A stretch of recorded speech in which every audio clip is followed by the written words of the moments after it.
Oke, bismillahirrahmanirrahim. Assalamualaikum warahmatullahi wabarakatuh. Alhamdulillah pada hari ini kita memasuki perkuliahan dengan skema daring.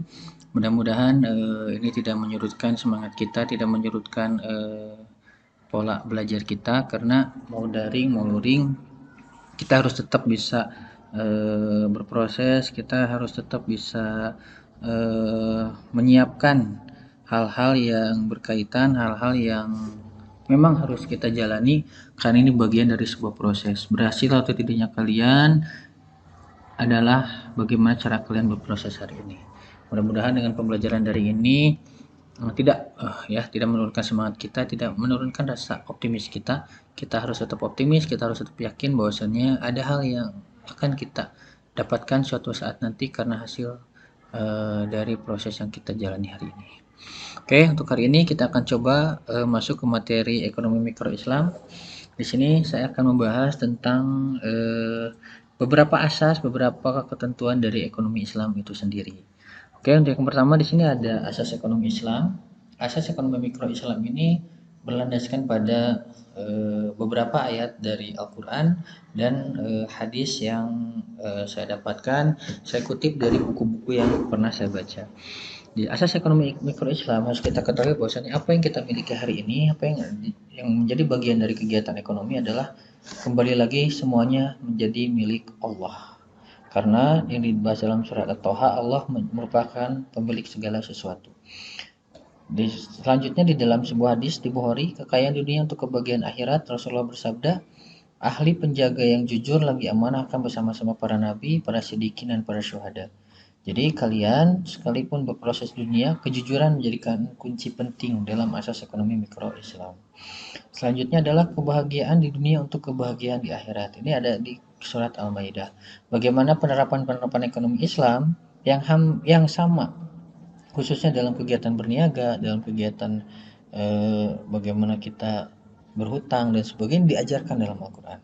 Sehingga kita bisa terhindar dari transaksi-transaksi yang mungkin akan merugikan kita, sekalipun tidak terasa di dunia, tapi itu akan berdampak ketika kita nanti di akhirat. Makanya asas ekonomi mikro Islam adalah berbicara tentang kebahagiaan. Selanjutnya berperilaku adil kepada sesama manusia. Ini di surat Ar-Rum ayat 38. Bagaimana ekonomi Islam mengajarkan prinsip keadilan. Ada distribusi kekayaan, ada kekuatan yang akhirnya nanti pada praktiknya melahirkan sebuah kepedulian, sebuah ketaatan, sebuah keyakinan bahwasanya kita harus bisa membantu, harus bisa bermanfaat untuk lingkungan sekitar. Karena keadilan akan membawa kepada sebuah konsep kebersamaan, saling kepedulian, saling menyebar simpati, empati dan sebagainya. Yang selanjutnya adalah tidak berbuat kerusakan. Ingat, sekalipun kita diberkahi berbagai ilmu, diberkahi berbagai kreativitas, skill dan sebagainya, aktivitas atau asas ekonomi mikro Islam itu tidak merusak atau kita tidak berbuat kerusakan. Karena apa? Dengan berbuat kerusakan maka kita sudah melakukan hal-hal yang merugikan, kita sudah tidak adil, kita sudah merusak kebahagiaan, dan kita sudah tidak menghargai Allah sebagai pemilik segala sesuatu, karena kita tidak bisa menjaga apa yang sudah diwajibkan kepada kita.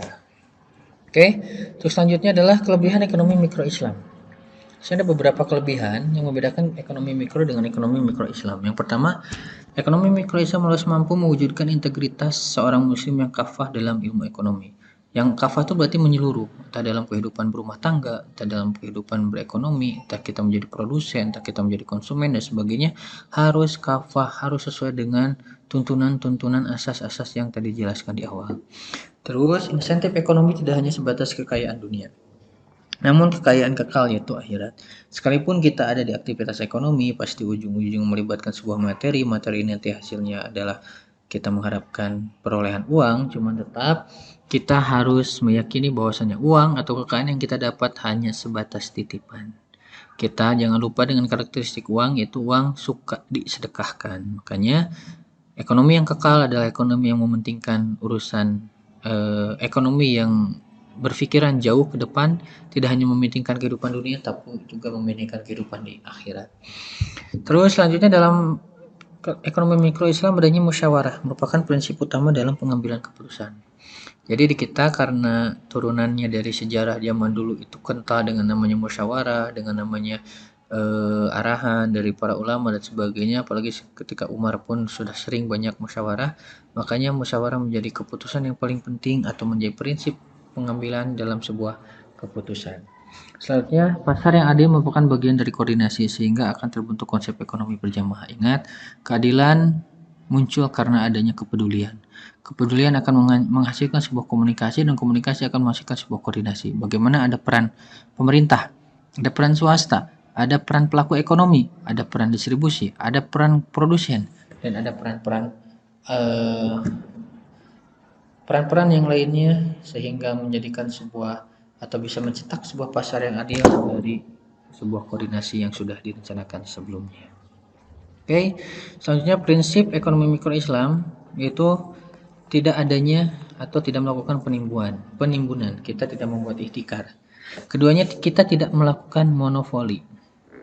Ya, kita tidak memonopoli pasar, kita tidak seenaknya, kita tidak melakukan juga penimbunan yang dapat merugikan orang lain, dan kita menghindari jual beli yang diharamkan. Ingat, prinsip dalam ekonomi mikro Islam adalah sebuah produk atau sebuah jasa tidak hanya berbicara tentang baik dan buruk, tidak berbicara benar dan salah, tidak hanya berbicara tentang halal dan haram, namun juga berbicara surga dan neraka. Makanya hindari segala aktivitas, entah barangnya, entah transaksinya, entah akadnya, entah apapun itu yang berkaitan dengan hukum keharaman suatu jenis yang akan kita transaksikan di dalam ekonomi mikro Islam.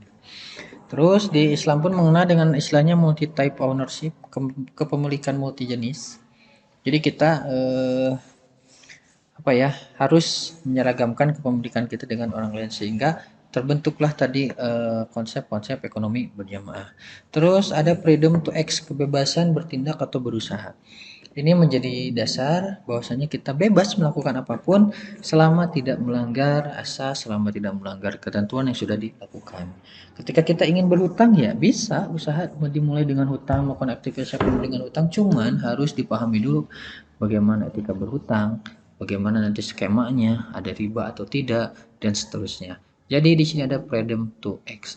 Terus kalau kalian mau membangun usaha, ingat merusak dunia atau enggak, merugikan lingkungan sekitar atau enggak, sehingga kita tetap sekalipun bebas tapi kita mengerti akan sebuah batas. Selanjutnya ada social justice, yaitu keadilan sosial. Ini jelas dimulai dari tadi asas, dimulai dari tadi hal-hal yang berkaitan dengan ekonomi mikro Islam. Keadilan menjadi kunci penting bagi keberlangsungan kegiatan ekonomi tersebut, karena prinsip ekonomi adalah distribusi berjamaah. Ketika kita mampu, kita mendapatkan benefit, kita mendapatkan harta yang berlimpah, maka di situ kita harus mulai memikirkan bagaimana mampu menjadikan aktivitas ekonomi memiliki prinsip keadilan bagi seluruh rakyat, bagi seluruh masyarakat yang terlibat di kegiatan ekonomi kita. Jangan sampai kita menganut sistem kapitalis yang kaya makin kaya, yang susah makin susah. Ini tidak di dalam mikro Islam.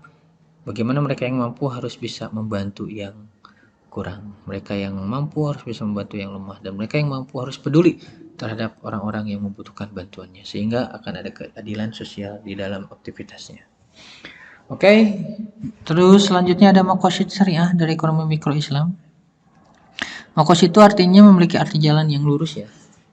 Sementara syariah, qasyhada itu memiliki arti menghendaki atau memaksudkan. Jadi maqasid syariah merupakan sebuah ilmu yang ditunjukkan untuk mewujudkan kemaslahatan dunia dan akhirat bagi manusia berdasarkan aturan-aturan tertentu yang menjadikan manusia menjadi seorang hamba Allah yang baik secara sadar, ikhtiaran maupun terpaksa. Jadi aturan-aturan dibuat oleh Allah itu secara tidak sadar, mau itu nantinya dipaksa atau tidak, ini Allah memiliki tujuan tertentu bagaimana manusia ini bisa menjadi pribadi yang taat, bagaimana manusia ini bisa menjadi sesuatu pribadi yang lebih baik lagi, sekalipun pada prosesnya ada paksaan, sekalipun pada prosesnya ada kekuatan, sekalipun pada prosesnya ada hal-hal yang secara kita tidak sadar kita kuasai, yang tidak sadar kita lakukan, sehingga itu menjadi hal-hal yang bisa merubah diri kita.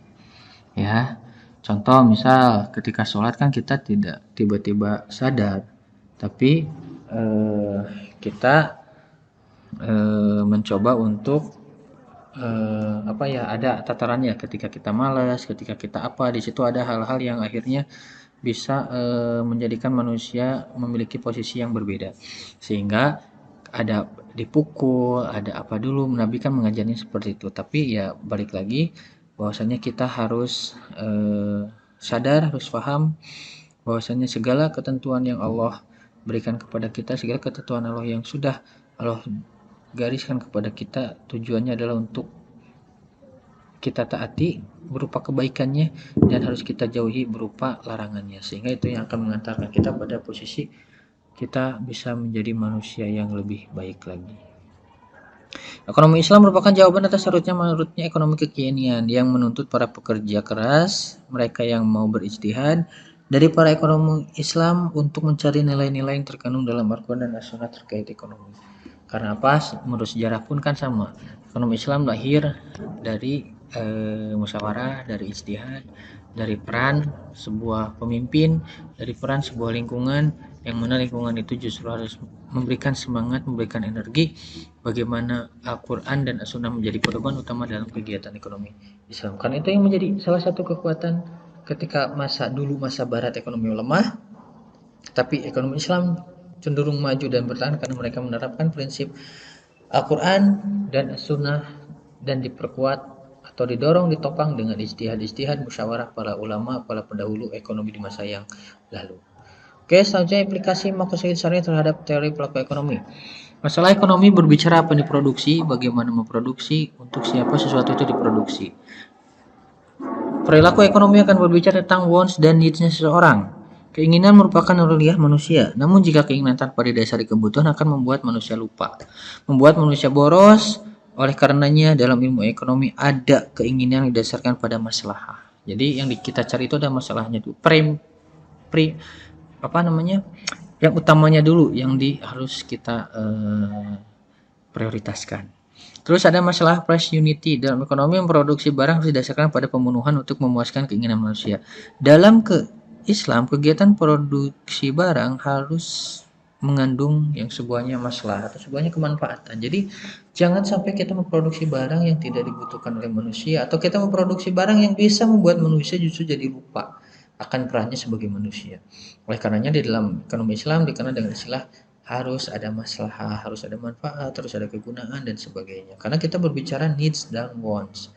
Institutional framework itu institusi untuk menjaga kondisi ekonomi seimbang tidak menimbulkan economic disorder. Makanya di zaman Nabi itu ada kegiatan-kegiatan atau ada peran-peran yang justru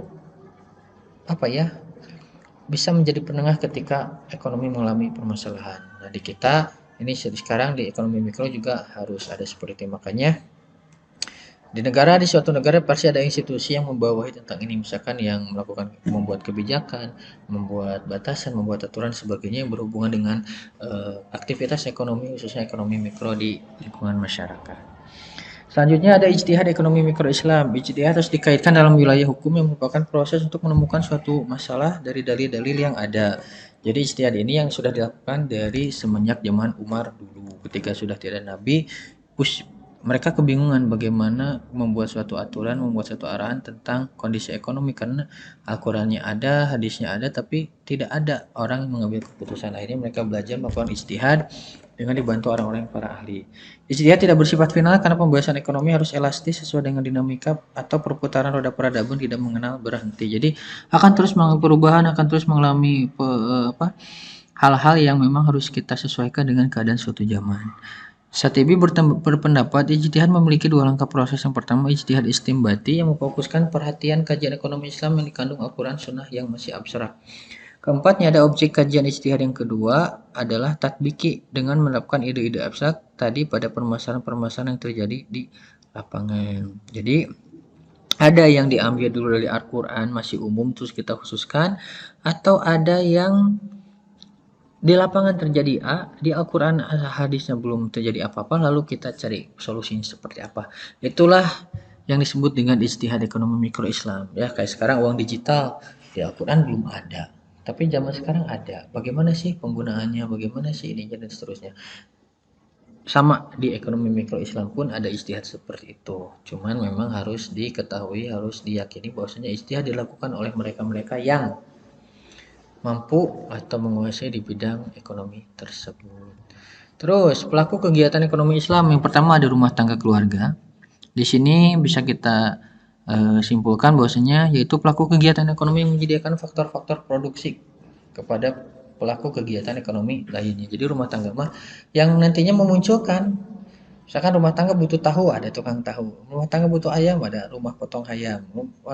Rumah potong ayam. Rumah tangga butuh ini, akhirnya mulai memunculkan produsen-produsen untuk memproduksi kebutuhan-kebutuhan yang ada di rumah tangga.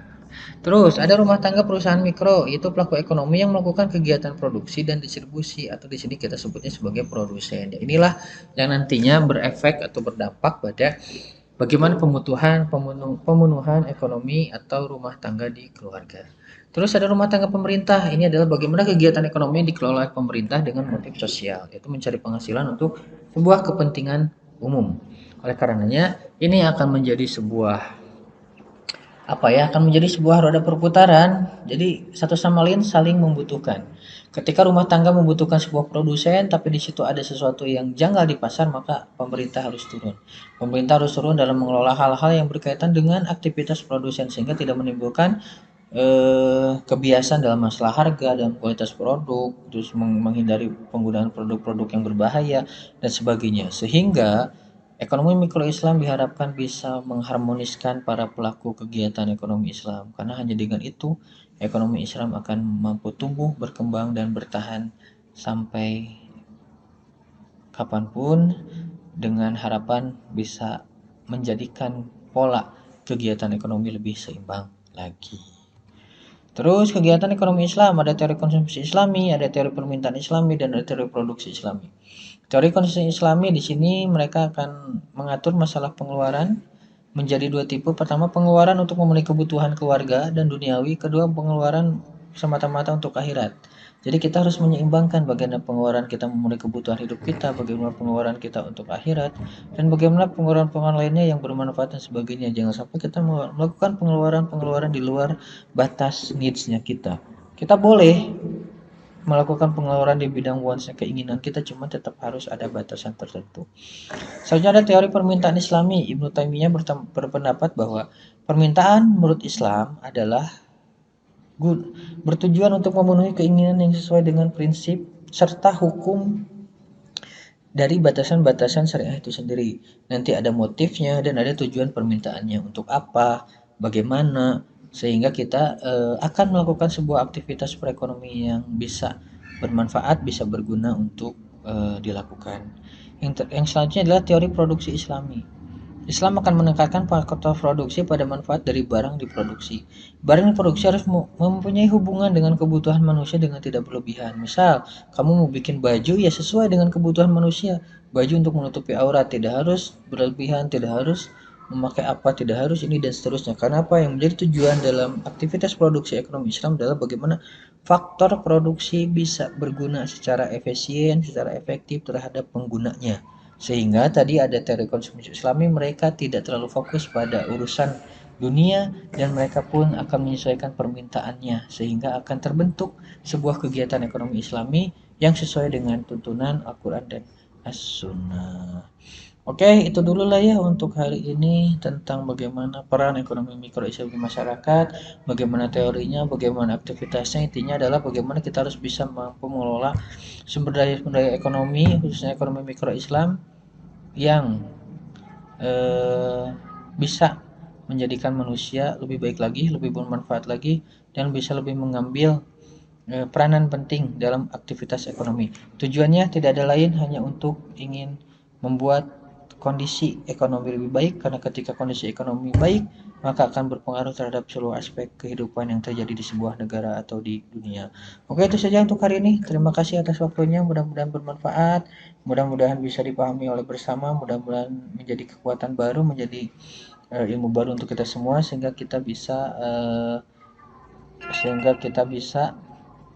menjadi pelaku atau penggerak atau ilmuwan di bidang ekonomi yang diharapkan oleh agama, negara, dan bangsa kita. Hatur nuhun. Assalamualaikum warahmatullahi wabarakatuh.